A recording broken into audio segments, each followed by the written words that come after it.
Hi everyone, it's Zach here. Guys, I just wanted to let you know this beautiful soul over here, Jenny. A very important message to the community. If you guys did not know, about 2 years ago, Jenny was attacked in Cape Nature Reserve, the Cape Horn Nature Reserve, while she was doing research. And ever since then, there's been a court case going on and everything. And just recently, it has escalated to another level, to the point where Jenny is not feeling very safe at all. So, guys, as a paddling community in the Deep South, let's stand together and support Jenny, look out for her and everything, because this is not a good situation to be in. I definitely know that a couple of other guys are going to give you a bit more information about what's exactly going on, but from my side, guys, it's about coming together and doing what's right and what's important, and not having good people stand by and say nothing. This is about getting out there and getting justice and doing what's right. The purpose of this video is to help keep Jenny safe. We intend doing that by informing you about the exact nature of the assault that took place on her 2 years ago, as well as explaining the most recent threat that the assailant issued, believe it or not, in court, where he used the words, "I should have poked her eye out." We will revisit the scene of the original crime that took place in Table Mountain Nature Reserve, adjacent to the road that runs between the top of Smitswinkel and Scarborough. Jenny is a conservationist whose specialist field of expertise and research is wild African bees. She was busy conducting her work in the field when she came across her assailant and 2 family members in an area that is not normally frequented by hikers, as there are no paths that traverse the area. And then we end with a call to action, which is twofold. 1, circulate the video in the local community on the belief that the greater the number of people who are informed, the safer Jenny will be.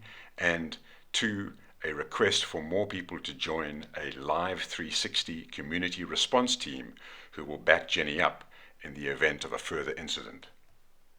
And he's now standing kind of where you are, maybe slightly back, and he says, "My name is Neil and I own the garage in Simonstown and I live in Simonstown. Who are you?" So I said, "I'm Jenny and I have a permit to be here. I'm a researcher and my permit's on the car." "Excuse me, may I speak to you?" And they run. And as I'm sort of here and I say that, my dog starts pulling me and I turn around and he's coming to stab me in the back of the neck. He's coming at me now with a sharp stick to stab me. And I move away and I say, "You can't touch me." And he says nothing and he comes to stab me in the front again. So he's above me now. He's got gravity on his side. And I'm holding my dog who's sick in a pouch. And the other one's lead is wrapped around me here. And I'm saying to him, "You know, you can't touch me." And then I say, he says, "I'm not touching you." And all the time he's trying to stab me in the throat. And then I say to him, "Are you stealing the plants?" And it was like a switch flipped. And he beat me so fast. I probably collapsed probably about here. So I just, I'm backing away from him while he's going at me. And I fell down here. Everything just went black. And I just passed out. And I fell down on the floor. My glasses had come off my head. And he was standing above me. When I woke up, I'd sort of fallen on my doggy. And the other dog I still had. So you can imagine me lying on the floor here, out like this, and then I look up and he's laughing at me, and I reach for my glasses and he stands on them like this and squashes them like a cigarette. And it was really interesting because everything had gone into slow motion for me. I knew this was a dreadful. He ran after me the whole time saying, "You want this, I'm going to give it to you, you want more." He was as quickly as possible. Luckily, when I got too close to the road, a car came along the road. And of course, I'm pouring with blood and I'm running with my dogs. And this man is running after me with the stick. He stopped. And, just out of the corner of my eye, I saw this very old Mercedes come past. And that stopped him from chasing me further, which meant I got distance from him.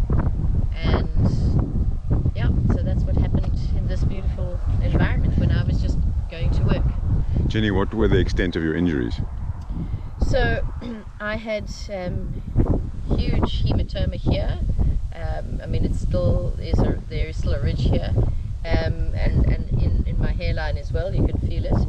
And then I was cut because the sort of wooden strip that he had with him wasn't just a rounded stick. It was more plank-like and had a sharp edge. So he at one point was hitting me flat on, and then he turned it and sliced me. So I was cut open in my head over here. So all the injuries were on this side because he was above me from this side.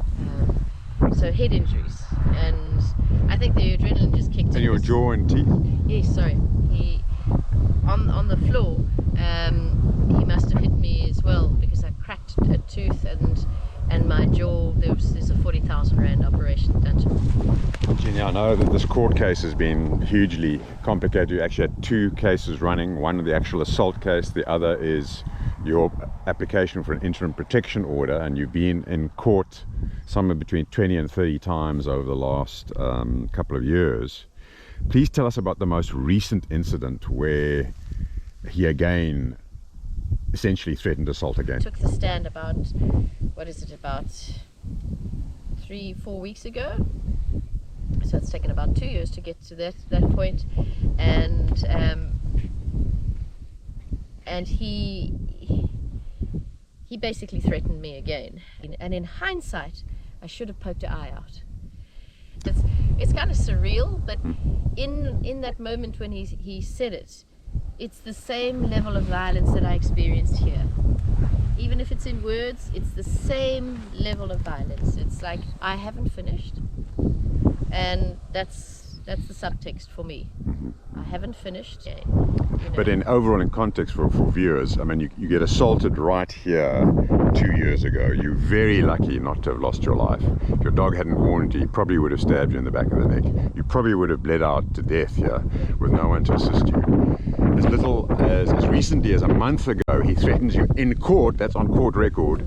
You're due to have the state proceedings are due to climax on Tuesday with the sentencing. So this is like, things are coming to a head here for you. I would imagine you feeling very vulnerable at the moment. Yeah, especially when you get a lieutenant colonel in the police saying this is when they kill women, when things come to a head and maybe they recognize that it isn't going their way. Hi guys, I'm standing here with this lovely lady. I would like to appeal to the community to step up and help protect this lovely lady. She's been threatened again by a certain gentleman where there was a problem.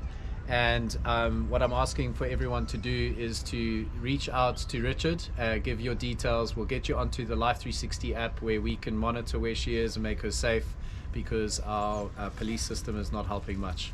So please step up and let's protect this lovely lady.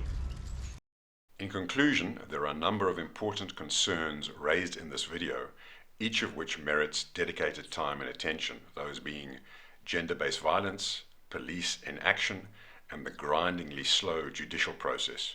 It has taken over 2 years and close to 30 hearings to get to the stage that Jenny is now at. On the topic of police inaction, there is in fact a warrant out for the assailant's arrest due to his breach of Jenny's protection order, which he did when he threatened her in court. But bizarrely, the Simonstown police have failed to act on that magisterial order. However, our focus for now is Jenny's protection, and consequently, the call to action is as follows. 1.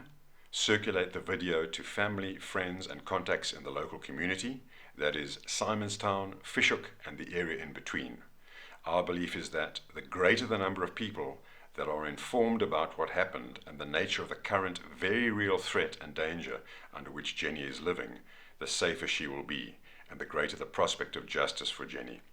2. Jenny's safety. Firstly, a big shout out to the ISS Tactical Security Company that will be operating a complimentary emergency response service for Jenny over the next couple of months. Huge thank you to you, the ISS Tactical team.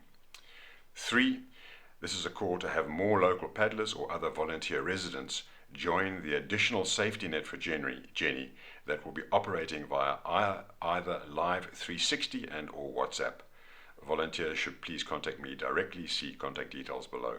Lastly, if you'd like to know more about Jenny's bee research and her conservation work, please see the link below to her Facebook page. There's also a link to her funding site in the event that you'd like to contribute either to her research or her legal fees in this case.